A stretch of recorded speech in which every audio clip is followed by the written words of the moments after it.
Pozdravljeni! Danes si bomo ogledali, kakšen verjetno ne bo Ferrari 676.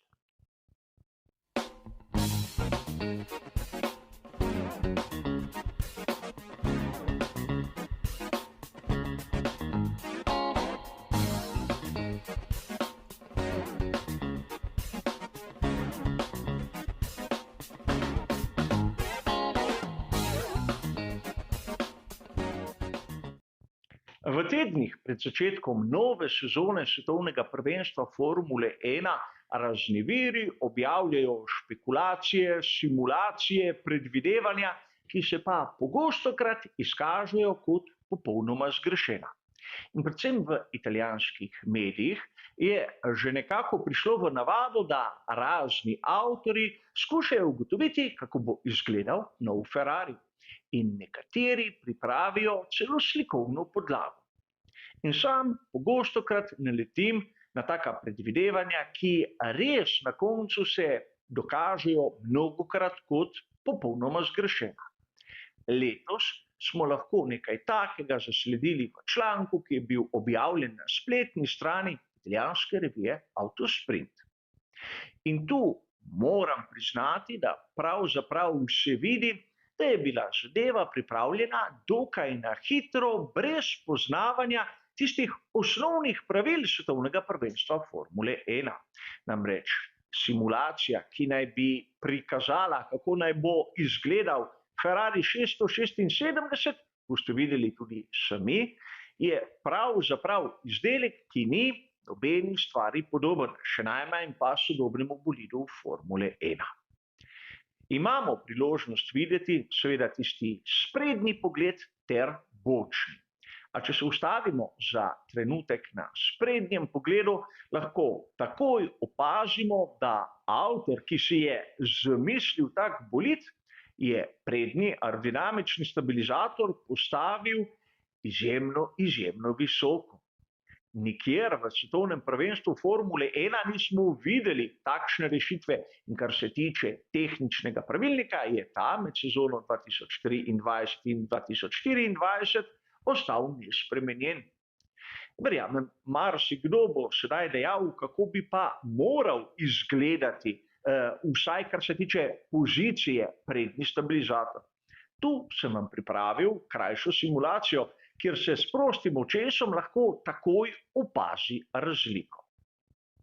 Verjamem, da vsi vi, ki imate radi Formulo 1 in še posebej navdušenci nad skuderijo Ferrari, ste slišali o tem, kako bo treba spremeniti, na primer, prednjo obeso.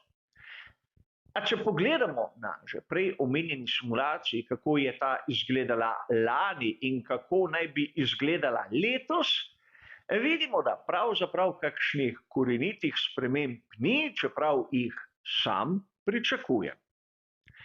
A to verjetno še ni tako hudo, kajti avtor, ki je zrisal to simulacijo, verjetno ni inženir. A zanimivo je, da pravzaprav si je sposodil, kar se tiče bočnih struktur, tisto, kar je videl na Ferrariju SF21. Izjemno ozko bočno strukturo, ki ima na vrhu dokaj široko hladilno režo. In seveda papir, kot nam je dobro znano, prenese vse.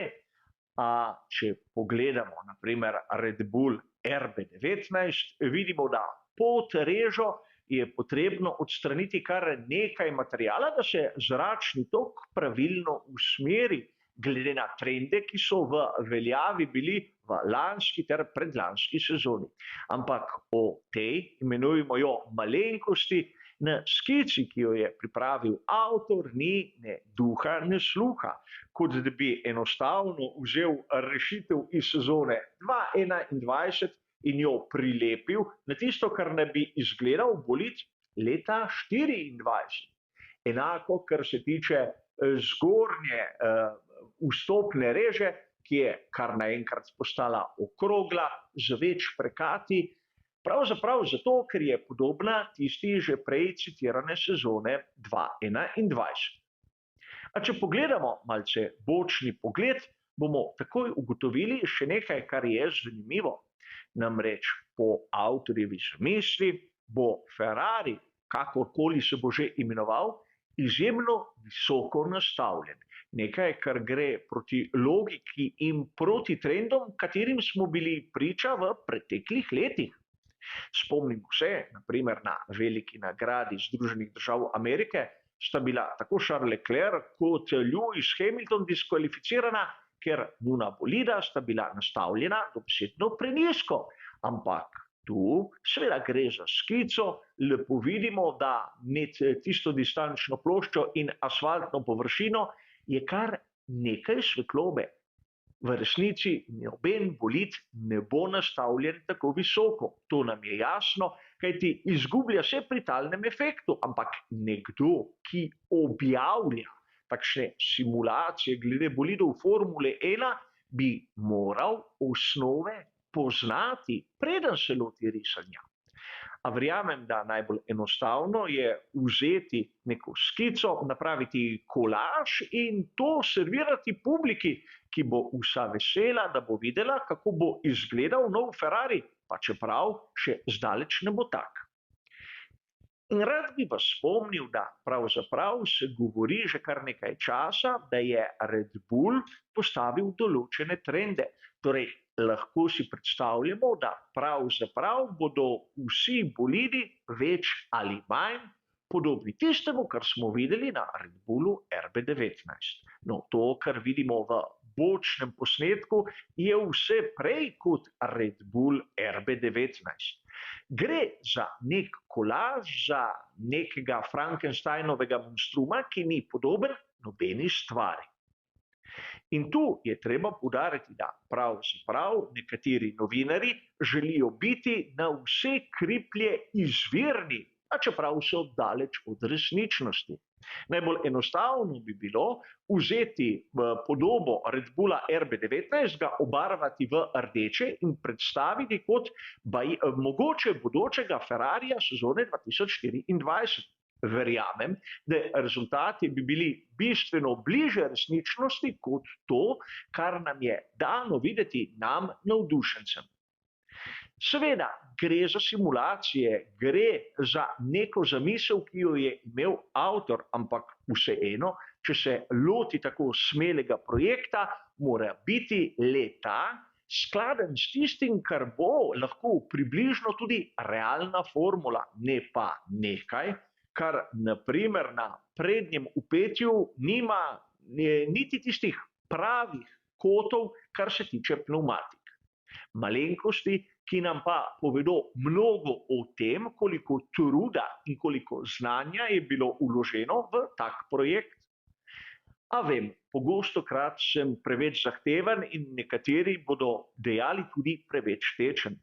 A tudi simulacija, kot je takšna, po mojem mnenju, mora biti vsaj približek tistega, kar bo realnost, če ne drugega po pogojih.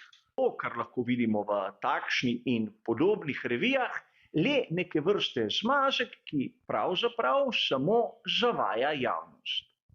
Verjamem, da mnogi navdušenci, tudi navijači Scuderie Ferrari, bodo pozabili na tisto, kar je bilo objavljeno v trenutku, ko bo nov Ferrari predstavljen, ampak vseeno ne pustimo se imeti vsaj tako za norca. A za danes, kot ste razumeli, bo to vse. Hvala za vašo pozornost in nasvidenje.